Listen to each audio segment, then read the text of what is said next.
All right, good afternoon, everyone. My name is Lauren Taylor. I'm a student here at Utah Valley University studying business management and doing a minor in peace and justice studies. I'm very excited to welcome you guys to the thematic session for Sustainable Development Goal number 5, gender equality, which is to achieve gender equality and empower all women and girls. Today we have moderating this panel the Honourable Miss Elsie Effange-Mbella of Foreign Affairs in Cameroon. As panelists, we have the privilege to have Miss Caron McConkie, Vice President of the NGO Commission for the Status of Women in Geneva, Switzerland, Dr. Jessie Hill, Professor of Behavioral Science at Utah Valley University, and Kunal of the Indian Institute of Technology, Roorkee. As we will not have time for detailed instructions of these individuals, please see their bios in the website under SDG number 5.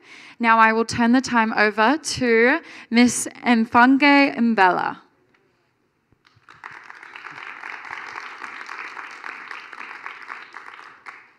Thank you very much for the introduction. I want to say that I have worked for the Ministry of Foreign Affairs, but I still don't work there. I am a Minister Plenipotentiary of Foreign Affairs, which is a rank that diplomats earn at the highest level of being at the Foreign Ministry.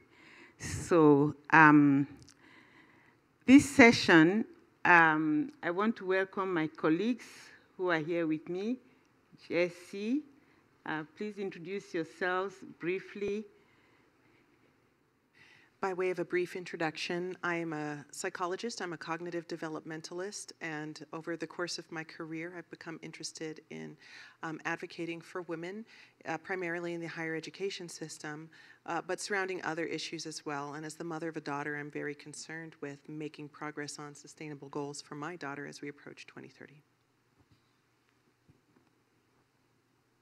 Hello, so myself Kunal Rao, and I'm from India. I'm a PhD candidate at Indian Institute of Technology, Roorkee, and my area of specialization is in information systems. And prior to that, I have done my BTech and MBA from India itself, and I'm looking forward to add my views on Sustainable Development Goal number 5, gender equality. Thank you. Carol McConkie, and I represent Latter-day Saint Charities, which is an organization which is essential to the humanitarian welfare and self-reliant services of the Church of Jesus Christ of Latter-day Saints, which is also an ECOSOC accredited non-governmental organization at the United Nations. And I'm involved, I engage at the United Nations in my role as Vice President of the Committee on the Status of Women in Geneva.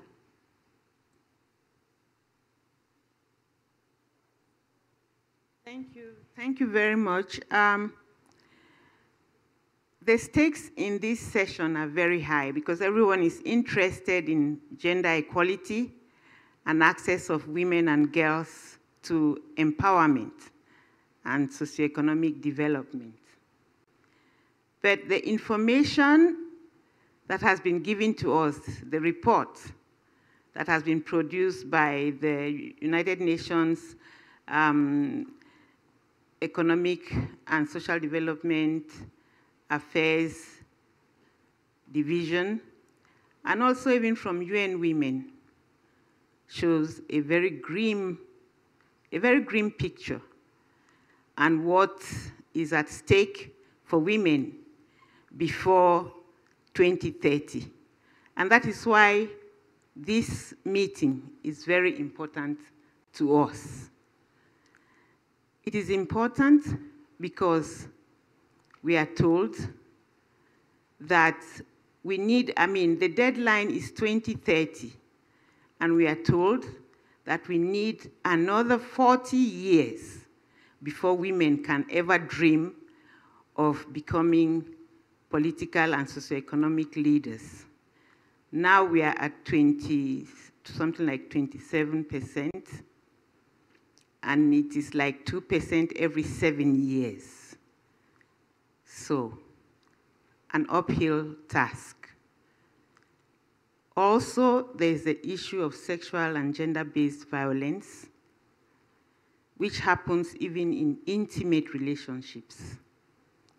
we are told that 1 out of every 4 women or girls in the last 13 years has been violated, sometimes by an intimate partner.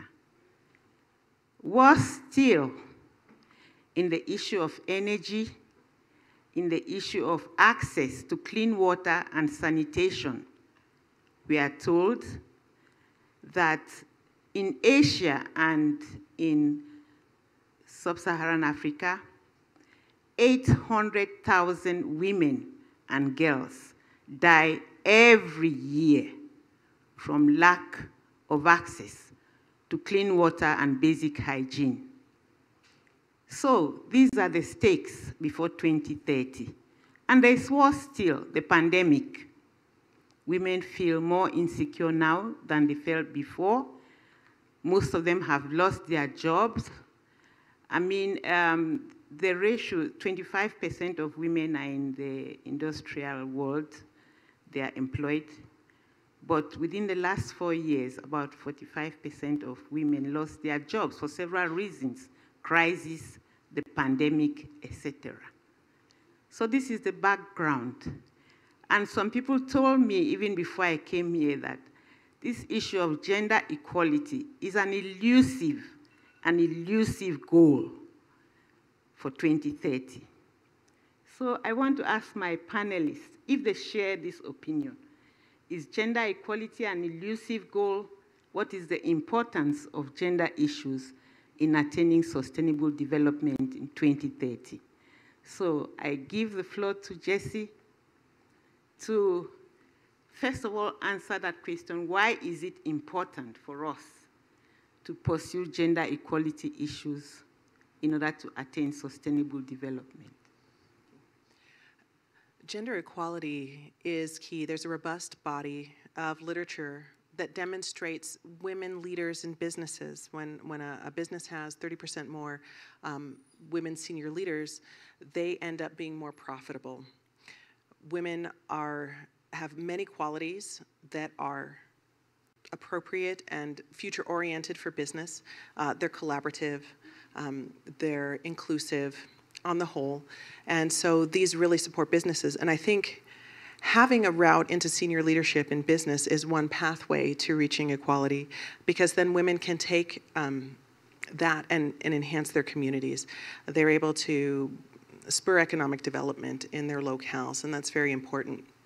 Another important factor is that women who are in those roles and within elected office, they're more visible. I am, as a little bit of background, my positionality, a little bit here, I am Puerto Rican, and when I came to Utah, I didn't see a lot of people like me in leadership positions, and so I wondered, am I going to be able to do that? And so having role models, whether it's in an academic discipline, whether it's in elected office, whether it's in the business world, is important for women and girls to be able to see themselves in these roles and not be limited by expectations. I think one of the most surprising things that has occurred to me lately, I'm going to tell a story about my daughter. She's 10 years old right now.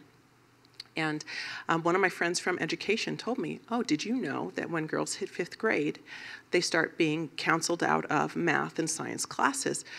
They say, oh, you don't need to take that class. Why don't you take this one instead? But my daughter loves math. I mean, she gets math puzzle books for fun and does them on the weekends. This is unusual. She's very talented at it. And so we've had to start preparing her for these social challenges. We bought her a little t-shirt that says, actually, I can. And we practice. What happens when someone tells you you can't do algebra, or no, you don't want to be a biologist or a veterinarian? She says, well, no, actually I can, and actually I do. So I think a lot of progress can be made by making women more visible. And I think also a way towards progress towards this goal, which is a little bit elusive, but I still have hope. I'm an optimist at heart, and I really think we can make a difference, is when local communities take ownership over the issues and they're able to make initiatives that work for them in their context. So for example, in Utah, we have the Elevate Her Challenge, which was created by the Women's Leadership Institute. And they challenged companies with 6 goals, one of which was political empowerment for women. And over 200 companies signed on to this challenge to create different policies, to change policies and structures to make the workplace more friendly to women, to have them rise in senior leadership. And because of that outcome, we now see more women in leadership. Small. I hope we're a little bit more than the 2% per year, but I'm not sure. And then we also see more women running for elected office. They have a political development series as well. And so our rate of women mayors has increased by over 17%. We now have 26% or close to it of women who are in the state legislature. We are missing women at the US Congress level. We've had one who served between 1995 and now. But there's still hope for that. There are several women who are running right now, and I think that's very important because when women come to the table in leadership positions, like executive office, they're less likely to resort to violence as a method to resolve conflict. They're less likely to engage in human rights abuses. At the legislative level, women are more likely to propose foreign aid, include health and education, which relates to the issues of water that we were talking about and access to healthcare. And they're also more likely to seek out bipartisan solutions. So I would like to start with, there is a phrase that if a single woman is educated, then she can make the whole family, whole of the society educated. So it is important to make the woman or a single girl to be educated. But from the country I belong to, India, the gender parity is on a lower side. So India ranks about 140 out of 156 countries. And talking about legislature, India has reserved about 33% of the seats in the Legislative Assembly. And currently the Indian president, she is from a lower caste, but she is being uplifted to become the president of India. So many of the upliftment things are going on in India or be it in the world stage. And like Jesse mentioned, like whenever woman is being promoted to such a higher level or be it a CEO or a manager level or be it in a more political higher level, the number of human rights violations or conflict, so they would be lesser in number. So it is important to address this issue and address this particular goal. And when I was giving my paper presentation also, the number of dropouts, so if we are talking about women or girl child in particular, number of girl child who are attaining the senior secondary education, and if you are talking about post-graduation, the number of dropouts in women are much higher. I am talking about Indian context. So the number of dropouts are pretty high. And majorly this pertains to what are the causes. So one of the causes which I referred is the early marriages in India. So the marriage age in India is about 18 for the woman and 21 for the male counterpart. So whenever the female is having 18 years of age, then the parents of the particular girl child is not promoting her to attain higher education. And women sometimes perceive that they are aiding to the family income. They are not the main breadwinner for the family. They are supplementing the family income. So they sometimes don't take that much of thing to be the main supporting caste, main member who wins the, who earns for the family. So it is important that women also thinks that they are playing an important role when contributing to the family income, be it financial inclusion also. And if you are talking about a dropout issue, so in India, if you are talking about, there are many people who belong to the lower caste, be it scheduled caste, be it scheduled tribes, or be it backward classes. So India has been a case in which the language-based barriers, the caste-based barriers, the religion-based barriers has always played an important role in hampering the growth of Indian society. And the last 10 years have lowered down this, bridged down this particular gap, but still a lot of work need to be done. Many of the government policies are working in this particular thing, but the implementation level challenges, because India is a big country. And if we are talking about remote locations and implementing all those things and also uplifting the women at large, it is a hard thing to address. So the implementation based things should be the main context in achieving the gender equality, be it the male equality or be it the female equality. That's the most important thing to address upon. Thank you. Thank you. So Carol? Yes, thank you for this opportunity, Elsie. You know, this is such a bleak picture that we've painted of the condition of women and the lack of equality. It almost makes you want to give up. And what hope is there, after all? But the fact of the matter is, I want to hopefully say some things that maybe can help us understand not only why it matters that we maintain hope and that we continue to pursue the equality of women, men and women and girls with men and women, or men and boys, but that we also can come up with some things that we can do, the ways we engage. My opportunity to engage at the United Nations has taught me that the men and women working there really are seeking a better society, a society where men and women really do work together and come together with equal value, equal voice, and equal visibility to make a difference in the world and to help women have access to all their fundamental human rights, and where men and women, women and men are treated with basic human dignity. I also represent the Church of Jesus Christ of Latter-day Saints, and I'm part of a faith where we believe that women and men are children of God, and no man or woman is better than another. No woman is better than a man. No man is better than a woman. All are equal before God, and therefore we are liberal to all that stand in need, and we take care of one another and help one another prosper. We deny none, and we assure women and help empower them, see their empowerment to enjoy their fundamental rights, to peace and security, to clean water, to food and nutrition, education, maternal and newborn care, healthy employment, and so forth. And all of these things should not compromise anyone's personal beliefs system or offend anyone's personal belief system. These are essential if we are ever to achieve the Sustainable Development Goals. We have to have equality with men and women working together to be able to accomplish these things. Without both, it simply will not happen. We have to condemn violence, domestic violence, and any form of abuse, whether it's physical, sexual, emotional, or verbal abuse. All of it must be condemned, and women and men working together in organizational leadership, in decision-making, where the voices of women are valued, are critically important to that effort, as well as inviting the member states at the United Nations to intervene and put together the policies and the laws, the legal systems that will assure their safety and their peace. Also, I've got one more point. Equality of men and women starts in the home. It's in families where husbands and wives treat each other with dignity and respect, and they act as equal partners in that relationship. Love and marriage cannot be about a possession. It's a partnership, and there's no place for violence or abuse.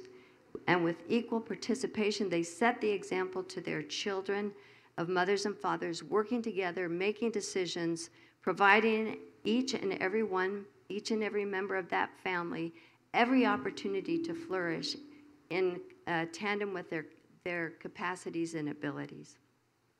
Thank you. So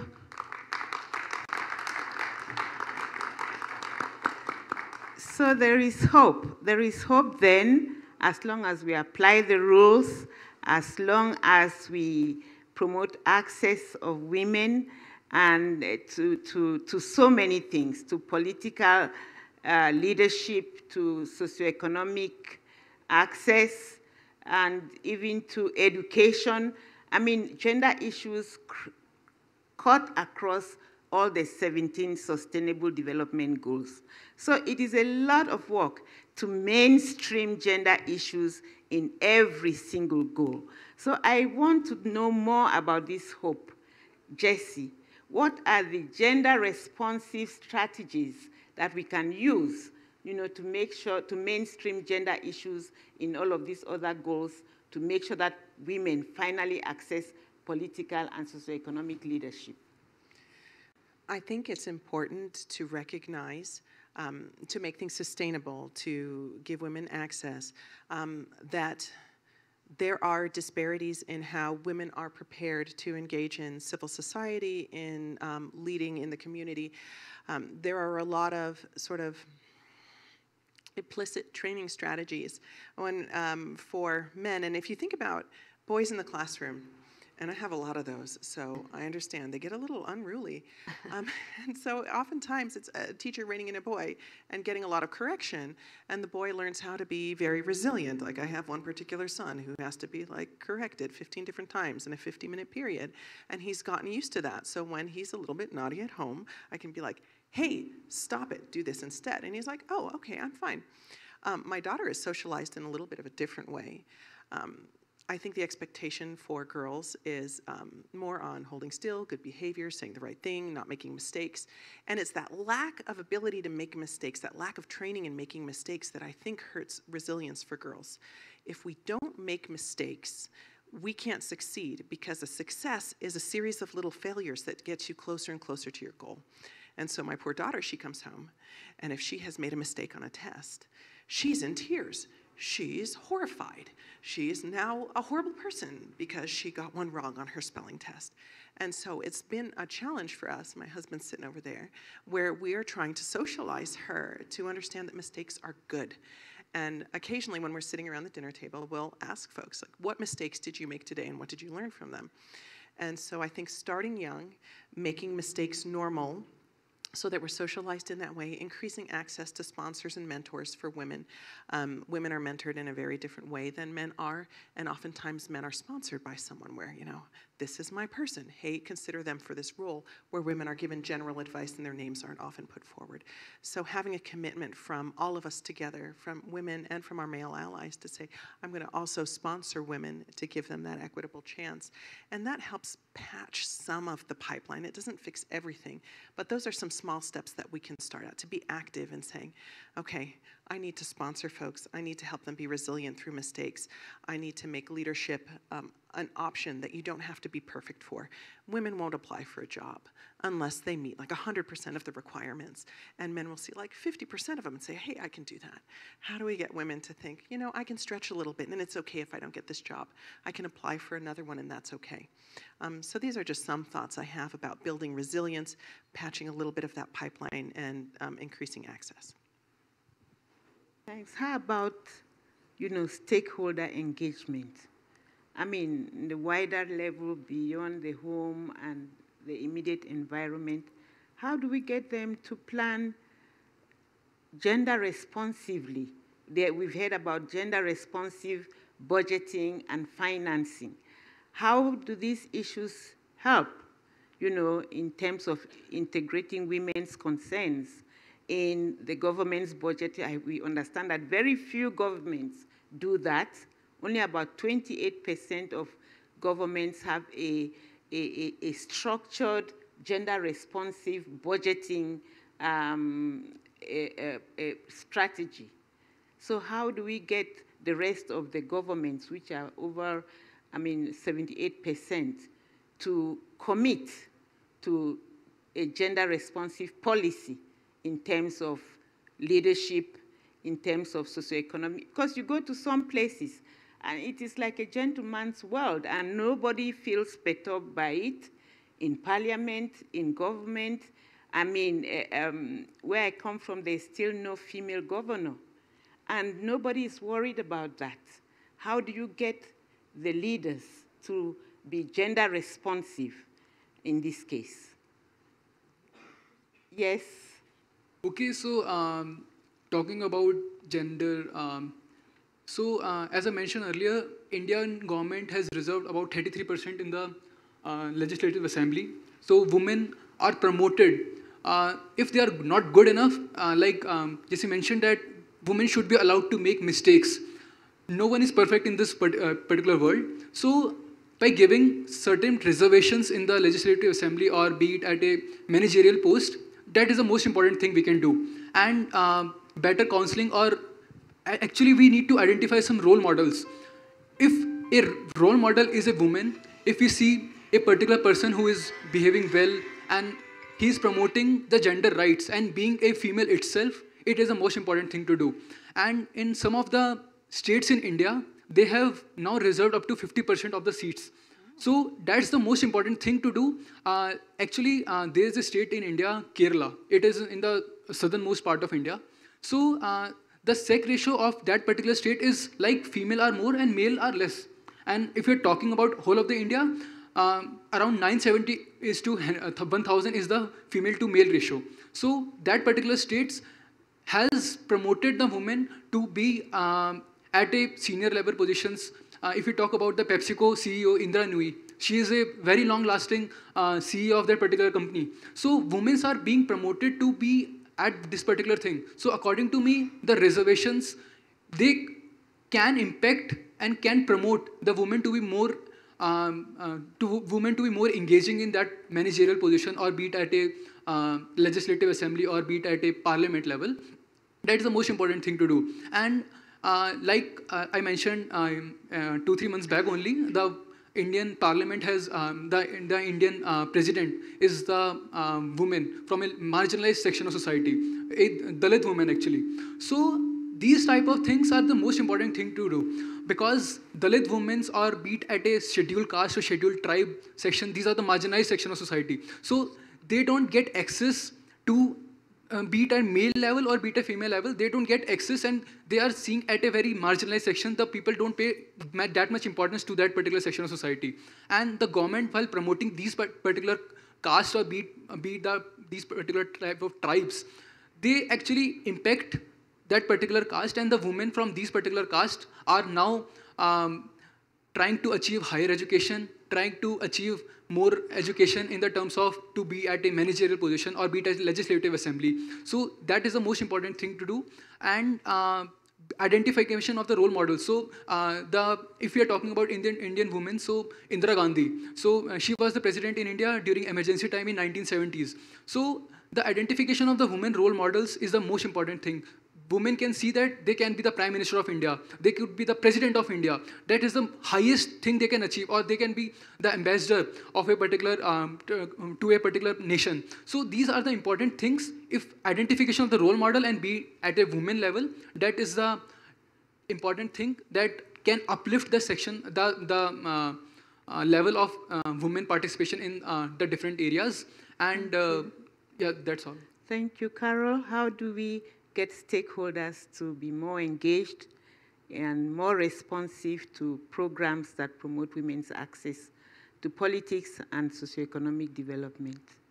Yes, I'd like to just share a circumstance, a situation that we had with Latter-day Saint Charities. As a humanitarian organization, Latter-day Saint Charities has oftentimes gone into countries, developing countries, to help women specifically who are so vulnerable to food insecurity and things like that in their families. And in doing so, I'll tell you about one woman through Latter-day Saint Charities partnership with an organization called the International Development Enterprises. This woman named Beatrice in the Zambia, she was able to put together her own farm and develop an expertise in agriculture.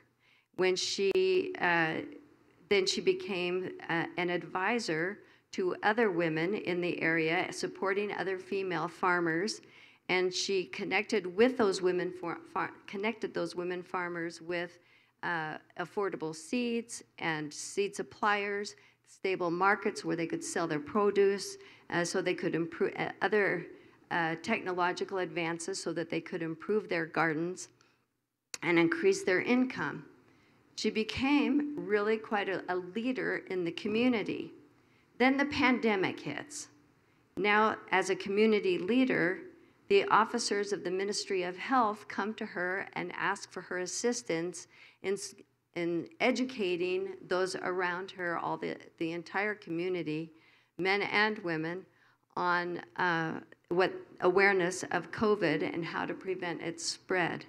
So you see, just step by step, with education, with training, with opportunity, and organizing, taking the opportunity to participate in these leadership opportunities step by step. She begins to take her role as a farmer, as a rural woman, and now has become influential in the Ministry of Health in her country. Thank you. So let's move to the next important issue that we raised, women's access to clean water and basic sanitation. What are the cutting-edge strategies that could be used before 2030 to make sure that women have better access to clean water and sanitation? I'm happy to start. As the statistics that Elsie gave at the beginning of this are just so alarming. Yes. Clean water is 443 million school children, school days are lost, and 2.2 million people die because of lack of clean water and sanitation. So Latter St. Charities provides communities with clean water sources, both the infrastructure, the sanitation facilities, and the proper hygiene training. So it's bringing those things together to help a community be able to have clean water. What they usually try to do is network with volunteers and temporary helpers there on the ground, the local, and understand the local resources and use those materials and that equipment to put together an infrastructure that will create a fresh water system for communities around the world. So we have to go in and evaluate the natural resources in the area, work to create water sanitation systems that are built with local technology and that are maintained by the community. So representatives of communities are trained on how to maintain those systems so that as they age, they're able to make the repairs and so forth. All of those things happen in order to fundamentally assist women and girls, because who is it that's been walking miles and miles to get clean water? It's the women. So this gives them time now that they didn't have before. Girls are able now to attend school. Schools now have clean sanitation facilities that are safe. They don't have to go out into the Okavanga Delta, if you will, or someplace to relieve themselves, but have the facilities to do that. Not only that, but disease is reduced and the girls are able to thrive in school. But something that's really interesting, that's important to clean water and sanitation is how to get the message of the importance of sanitation and good hygiene out to all of the people, because it's a shift in behavior. One of the ways is to do that is to have the children be the teachers. The young people learn how to teach sanitation principles that they have learned in school and share them with their peer group, and they become the leaders and learn how to teach and use innovative educational methods to teach their other children and their parents at home how to implement these sanitation measures. There's an example of a young girl, age 14, and of her, they said that she was so energetic and enthusiastic that she would teach her peers using song and dance routines, and became quite an advocate for change in her community. So the needs, I like the examples that you have shown, but the needs are really there. I mean, how do they get these things financed? Because that is also the problem. You know, many of these communities don't have access to clean water because there is no money to make the clean water available. How do we finance it? I mean, 2030 agenda, where does the money come from to make sure that this water is brought to the communities? So I am not a water expert, but I do get excited about sustainability, so I do read a little bit on my own, and I think one of the most exciting things I've seen is when there's a partnership with the university, and I come from an academic background, being a professor, so I always think, how can I take the basic research that I'm doing and apply it to the world around me? Like, we're doing some fascinating things here at UVU. We have some environmental science faculty members and biology faculty members and geology faculty members who are working with students to try to clean Utah Lake, which has been polluted over time and is in need of some help. And they've been doing some really fascinating things.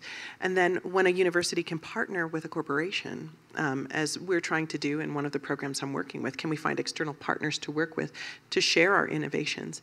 And then they can take those, and I've seen some of them charitably give machines that will clean water to communities. So I don't think that's the only answer, but I think it's part of an answer where if we can have more partnerships with companies or nonprofit organizations that are really interested in making a difference, that they can bring technological solutions and innovations, bring educational opportunities to communities to make a difference in the long run. Yeah, and I think if I can add to that, as far as funding goes, so Jesse mentioned the partnership. So when Latter-day Saint Charities goes into a country to do a water project, they will work with an organization there. So for instance, one initiative is with an organization called Project WISE. Project WISE goal is to reach 1,600 schools and 1 million children by the year 2023 to demonstrate a scalable and to have that same model that they're using of providing clean water and sanitation methods in other schools and cities around the world.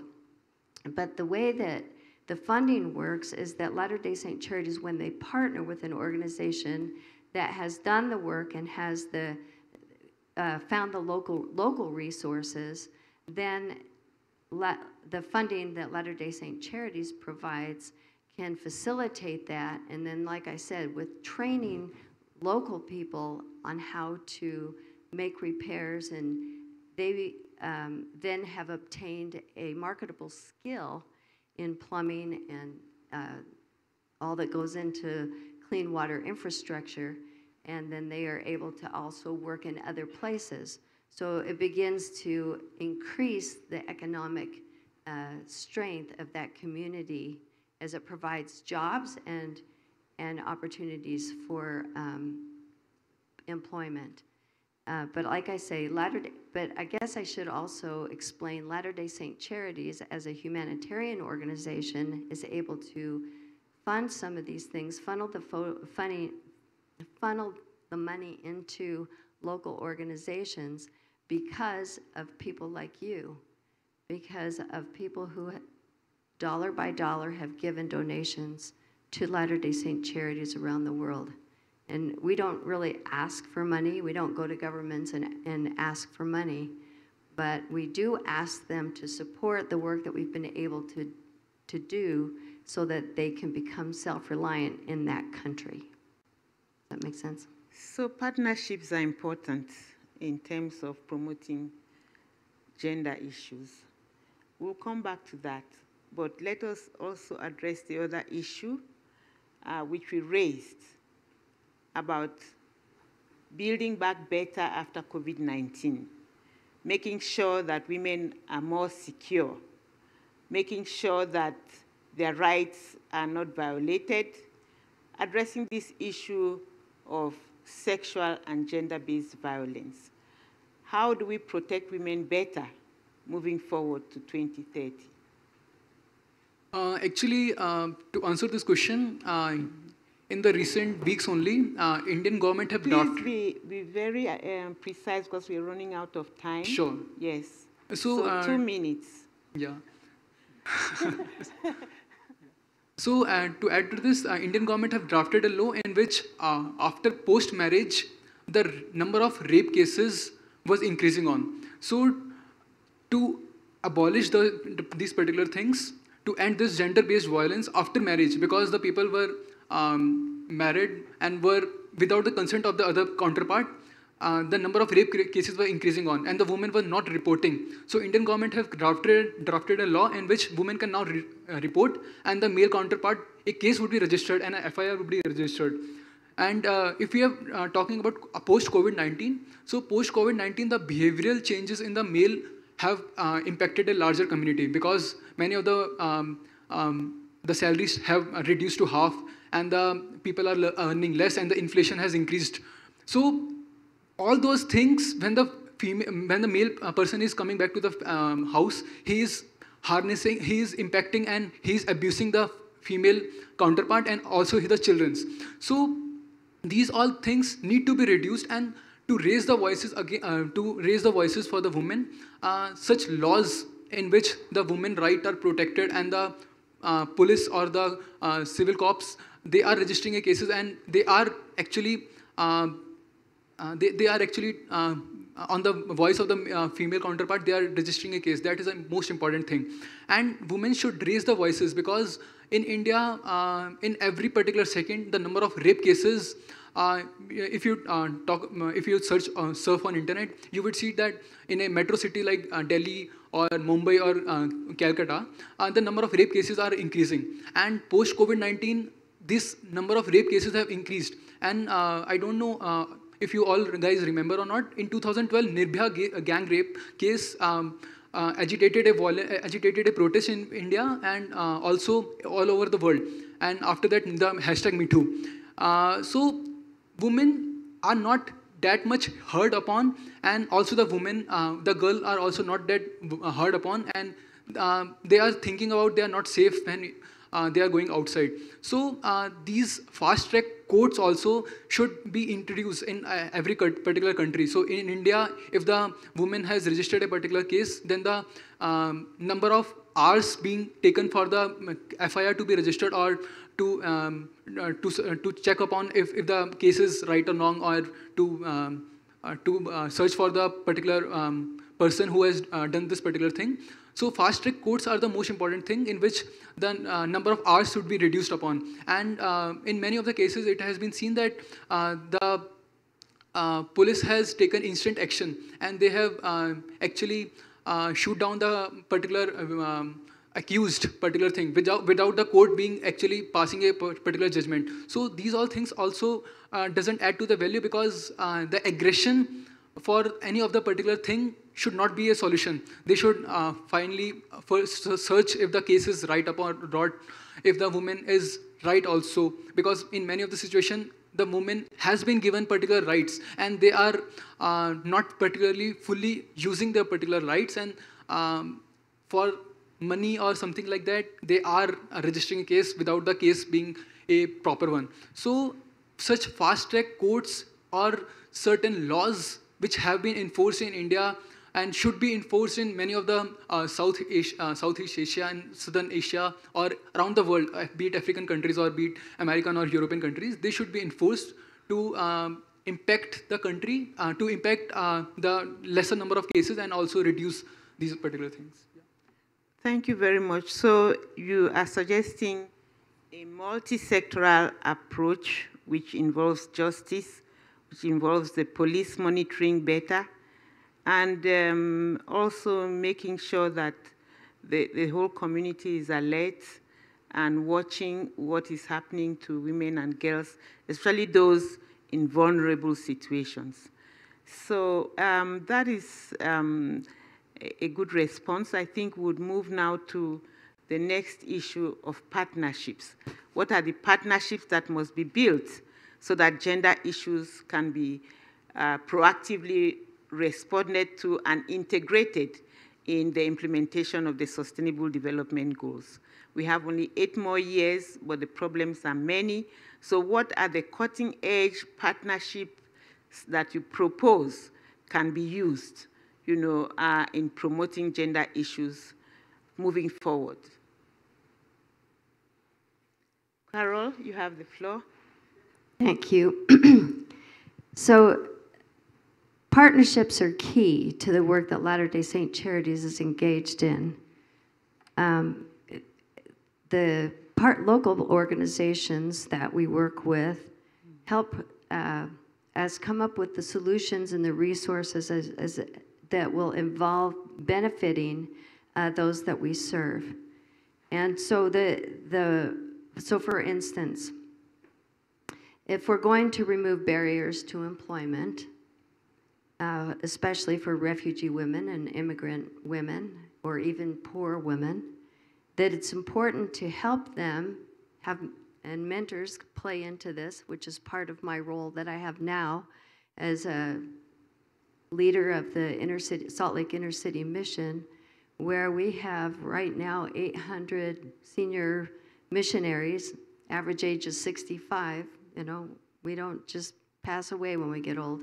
We keep working and serving, and as we do so, we become mentors to help those who need services find those resources. And so in order to help them do that, we find the government resources, we find the church resources, we find the other community resources that are available that will help them address their needs. So for instance, in the case of employment, as the poor, the refugees, the more vulnerable women need services, we are able to connect them with those resources. Here's an example. So a woman named Chandra, she's from Indonesia, she has a passion for cooking, and after nearly 20 years of professional culinary experience in her country, she immigrates to the United States and has no job. And so we partner with an organization called the International Refugee, where's the name of it? The International Refugee Organization, excuse me, International Rescue Committee. And they support refugees as they transition into the United States. Well, with this partnership, she's able to have the resources that she needs to begin not only cooking, but also teaching other women how to cook. She enrolled in a Providing Opportunity for Women's Economic Resilience program, and she was able, after completing her training, to write her own cookbook, to teach in, have a teaching position in the League of Kitchens, and now along with all of that, she is working on her own cookie and ice cream business. And who doesn't need another cookie business? May I offer a thought? I really love what Carol said, and I think that Carol touched on this. It's this idea of multiple access points. I think that we're not going to be able to have meaningful progress unless there are multiple ways that we can connect. So for example, and I'm an educator, so I'm going to tie education into this. When I moved to Utah, I had to find a doctor.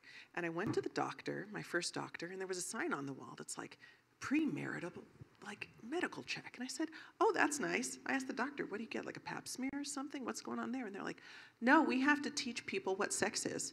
A lot of people come to the doctor and they have no idea what intercourse is or how one becomes pregnant. And I said, oh. And I found that a really interesting cultural situation that's going on. And I think that when we think globally, I'm now transitioning to a little bit of another topic, and I'm going to tie it in, that girls are married at a much younger age in other countries, perhaps. I looked it up in Utah. You can get married at 15 if you want to in Utah if your parents consent and a judge permits. But there are other countries in the world where they don't have the bottom limit. You can be married at 10 or 12 or something. And with lack of education, once you get married, you're not going to be going to school. You're going to be at home taking care of things. Maybe they don't understand about reproductive health and how they can access birth control or what they can do to have control over their body. And so I think having access to education in hospitals or community clinics, multiple points where education can be included in the system that at several different levels, maybe when they're young or older, they can access the education they need at the time they need it. The key is to find the time that they need it and the resources that they need as well.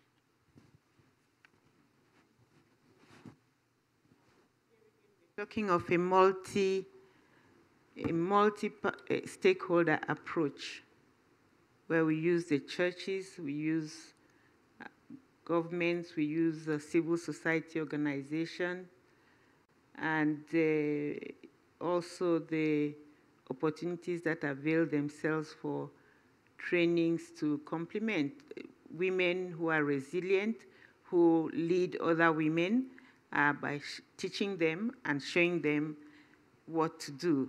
But we also know that the partnerships are not easy, and that certain institutions, governments, crystallize against people bringing their own developmental strategies to impose on their governments what to do. So how do we get the governments to, first of all, agree? Because, I mean, you cannot go into anyone's country without passing through the government. So how do we then get the governments to be more responsive to the kinds of programs that you bring?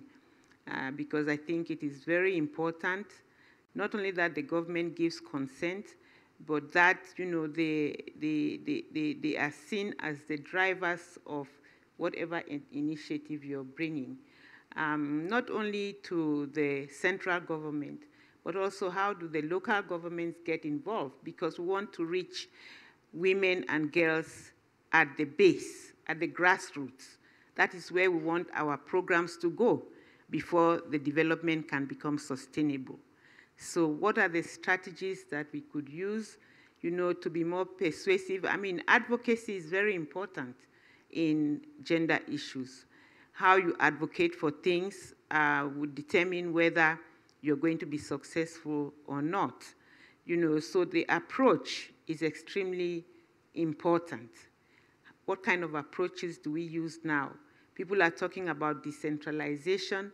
Decentralization is getting things from the center to the periphery.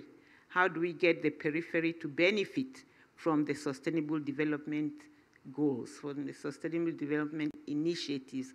How do we get those women at the base to feel involved? How do we engage them, you know, in the strategies that we are promoting? Yes, Carol, you have the floor. So at the United Nations, I serve as the Vice President of the Committee on the Status of Women. Yes. The Committee on the Status of Women is a coalition of non-governmental organizations whose focus is primarily the empowerment of women and girls. We have organizations such as the Women's Federation for World Peace, Make Mothers Matter. We have another organization specifically on maternal and newborn care. Of course, we're Latter-day Saint Charities. And all of these organizations come together, and our objective is to make the connections that will influence governments to allow and to allow organizations to come into the country and be able to work with them in tandem together on making change. So it's not a one-sided thing. It is all about the partnerships, and it's all about bringing the influence prevailing, bringing enough influence to compel the need for change. That those women who are struggling in countries just to survive, to have food, to have clean water, to get an education, to have those basic fundamental rights, that those things are being addressed, and that governments understand how critically important it is, not just for individual women, but for the economic well-being of the country itself, and for the sustainability of the families and of communities. It will not happen unless, oftentimes without some assistance, and bringing those bringing the influence to bear upon governments oftentimes starts in the conversations that happen at the United Nations. So as the Committee on the Status of Women, we put together a statement. We take it to the United Nations Human Rights Council. It is the statement is declared advocating for against perhaps violence against women and girls, or it might be advocating for a clean, healthy, sustainable environment, which impacts women and girls profoundly. And all of these things influence the minds and the hearts of these individuals. And when they are there, these governments then have to be accountable to the global community about how well they're doing in achieving these things. And so that becomes an arena where we have influence and where we are able to, bit by bit, and it is a process. No one's going to say we make change overnight necessarily, but it is a process, and change does happen.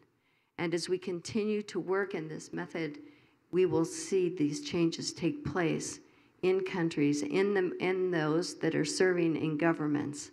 Now, it even has had the benefit of having governments see the importance of having women participating at government level in their countries, and then we really start to see the changes happen.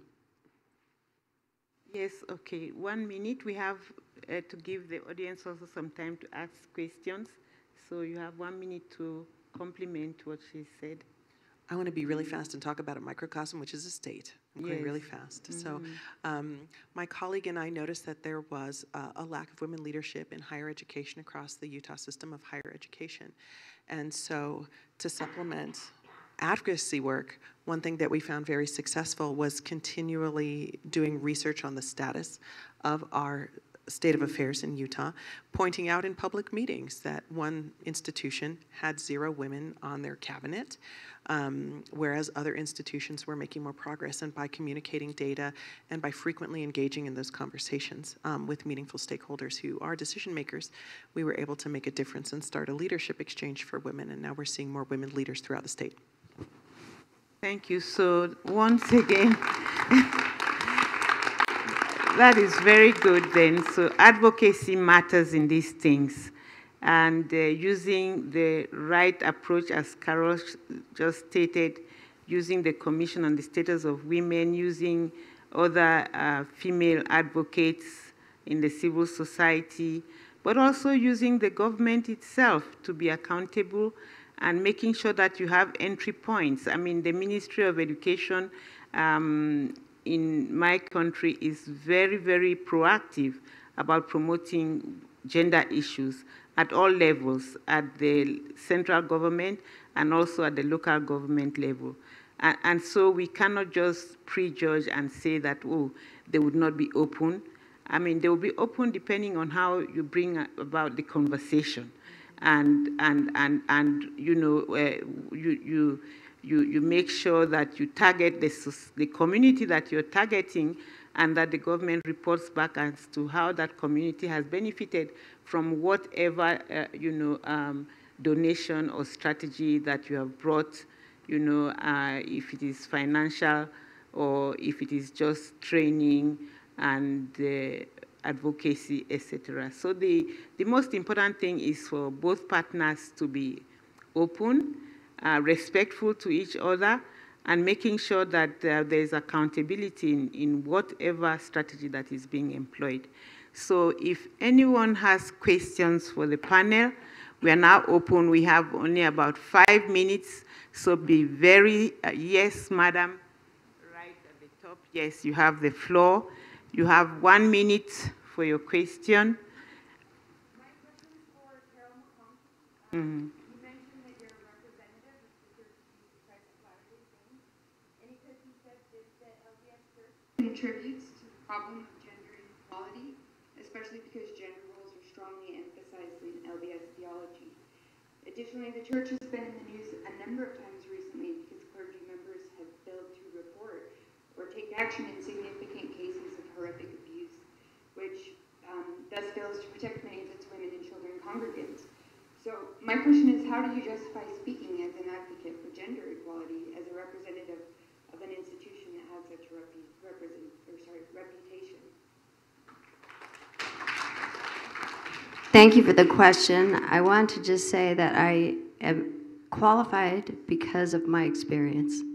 I've worked at the highest levels of the church, and I do understand that in our organization, men and women work together and their voices are valued.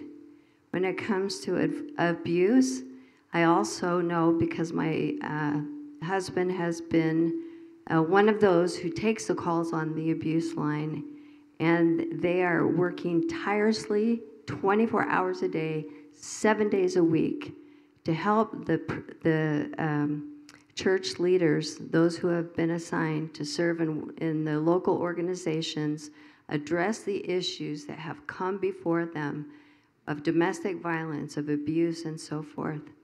And I think there needs to be more accurate reporting on what's really happening to assist women and girls within the Church of Jesus Christ of Latter-day Saints.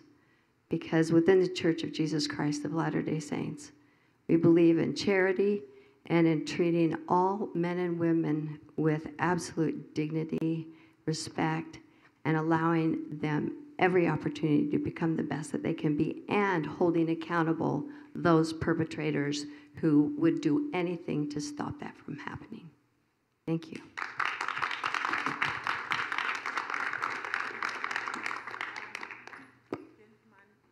Yes, you have the floor.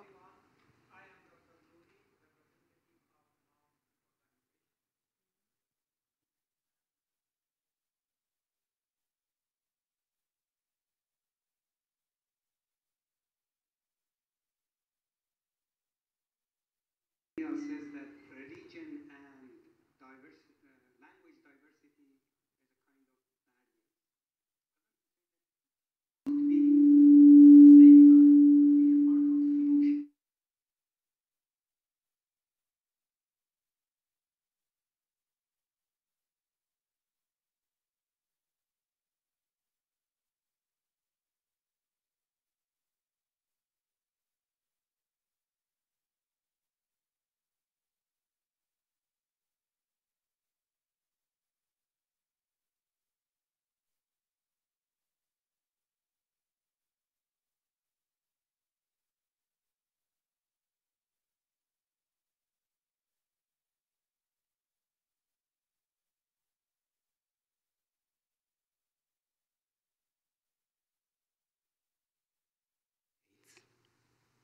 why. And even we don't have nomination from different countries. You know that, all of you know that every region mentioned a person as their nomination to be selected in this high-level position person. Even Western countries, I don't like about African or Middle Eastern countries because they have some kind of barriers, maybe. But even from Western countries, we don't have any women nominated for this situation. Why? I think we should start a campaign for the next people. I respect completely from Kofi Annan, Mr. Ban Ki-moon, Mr. Guterres, but we need a woman there. Of course, it doesn't mean that everything should be okay, but we need to have it. Again, about the universities, let me say it about the United Nations as well. How many people in the United Nations as representative of UNESCO, UNICEF, UNDP in different countries are women? Less. About universities, how % of president of universities around the world, including Western countries, are women? Fortunately, this university president is a woman. We think about ourselves as people work with the United Nations and people as work with the universities. I do believe that we need to, this campaign, ask our academic colleagues to think about gender issue, gender equality in practice, not just in lecture, and the United Nations as well. Thank you. Thank you very much, sir. I mean, big message coming out of this meeting for the United Nations, which is also a sponsor of this meeting that we are attending. So the message goes back to them that the next Secretary General of the United Nations must be a woman to show commitment towards women's access to leadership. And that is a good message that is coming out of here, and we all must lobby for that. We must lobby for that at every level, you know, at the Commission for the Status of Women, and all other civil society organizations. But this is a legitimate question. Why, in the 7 decades or more of the United Nations, has a woman not been elected to the position of Secretary General? So, good question coming up for the sustainability of gender issues from the decade for implementation of the Sustainable Development Goals. I thank you very much for that proposal. Yes, so is there any other question? Yes, sir, you have the floor. Hi, I'm from the University of Westminster. Yes. And in the UK, we have one of the most diverse cabinets we've ever had in terms of gender and race. And yet, it's one of the most right-wing governments we've ever had. So we've got a Prime Minister who doesn't believe in human rights, a Home Secretary who has said that it's her dream to see a plane taking refugees back to Rwanda on the front cover of the Telegraph. And we have a government that have abolished the Department for International Development. We've taken funding from 0.7% of income to 0.5%, and this is by the most diverse cabinet we've ever had.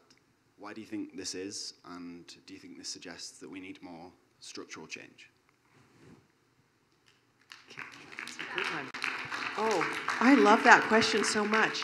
And I'm not a political scientist, but I have thoughts. So engage with me in some armchair philosophy. I meditate sometimes. Oh. Is it me? I hope not. I meditate sometimes on the level of interaction we have. So we can see, I'm going to use an American example. In the last 20 years or so, Congress, before then they used to fly home and be with their constituents, and then they would come here and they would live in Washington, D.C. most of the time. They would share neighborhoods and schools with other members of Congress so that people who are very politically conservative would live right down the street from people who are very liberal. They were able to see themselves as human because their children were interacting. They were active in the community. They would bump into each other at the grocery store and they would see each other as human. And one of the things I lament about as a non-political scientist, and I don't have the answer, I'm sorry, but with the decreased interaction that we have with one another, we're starting to other people to say, you don't believe in what I do, you're different from me, you're an object, you're not a human anymore. And that opens the door to a lack of compassion, to a lack of commitment to the community. And then we get these really extreme views. I like to sit in the middle, I like to be a moderate, I like to see humans and be compassionate and help people. And so sometimes I wonder, what can we do to help our politicians see themselves as members of a broader community that may differ in how they want to get things done or where they stand on particular issues, but see each other as humans, and that the people who have voted them into office as humans too. Just a thought.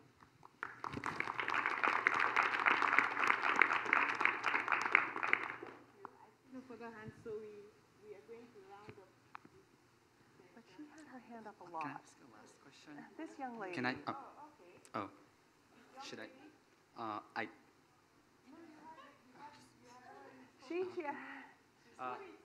Asking for Yeah, the floor. it's okay. I mean, I got some migrate, it's fine. Oh, okay. Thank you. Hi, thank you so much. I wanted to talk about the word gender specifically because you've been talking a lot about like Oh, sorry. My name is Faith Price. I just want to say thanks again for all of the information that you've already given regarding the equality, like specifically among men and women. But I wanted to talk about the word gender because I think the word gender can be more inclusive of a variety of people rather than just men and women. For example, I think we have some issues here in Utah where in Utah, 40% of transgender individuals will attempt to take their life at some point. And here in Utah, we have recently passed a bill that bans transgender individuals from sports. And I think that the word gender can encompass a lot more than just men and women. It can encompass people who don't identify with this particular gender, or people who are born with, any other chromosomes other than XX and XY, or people who, people on the gender spectrum. And so I'm wondering so my question to you is, what can we do to make the word gender more inclusive and more intersectional?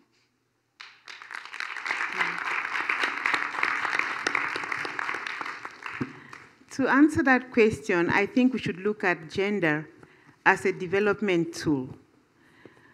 A development tool that helps you when you start your project to go into the community and look at the needs of that population who is suffering most from a certain situation, and then address that issue in your final project. It's not just the issue of equality, but it's at the issue of making sure that your development approach is comprehensive and that it takes into account every single person in that community, male, female, transgender, or whatever else it is, that everybody is taken into account in your approach. Why we talk mostly of women when we talk about gender issues is that when we have done the research, we find out that the women are the more vulnerable. And therefore, if the programs have to be sustainable, they have to address the issue of women. And that is what is the most important. If it were the men that were also vulnerable, we'll address it in the same way. If you find out that a transgender community is being discriminated against in a community and that you have to do something to protect them, that is also their right. Nobody stops you from doing that.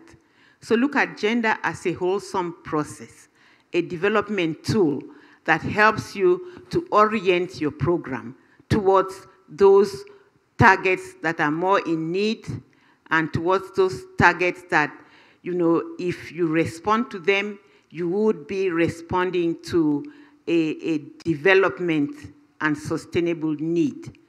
That is what I would say about how gender should be addressed. I don't know if... Yes.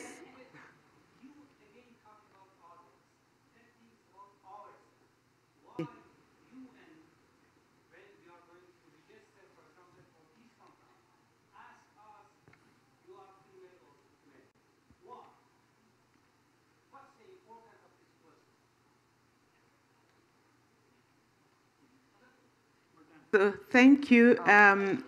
Yes, thank you very much for that response. What's the importance of that question? I think it is relevant to the community, and you have responded as a member of the community, to that question. So I want to thank you all for having participated. There are so many ideas that have come out of here, but the most important that I would like us to retain is that people must be accountable for gender responsiveness. The governments that need to let their women and children have access. There's also a need for people to be more committed, starting from the United Nations itself. Why hasn't there ever been a female Secretary General at the United Nations? These are things that must be addressed before 2030. And also the issue of partnerships that are respectful of each other, partnerships that would let the governments be at the driving seat, but which would bring programs that would target the grassroots populations that need these programs, and also the finances, that there should be responsive gender budgeting and gender financing of programs. I don't know if I've left out anything, but that is the crux of what we are taking out of here. and that gender issues are important. They cut across every single goal, and they must be mainstreamed through all of these goals. I thank you.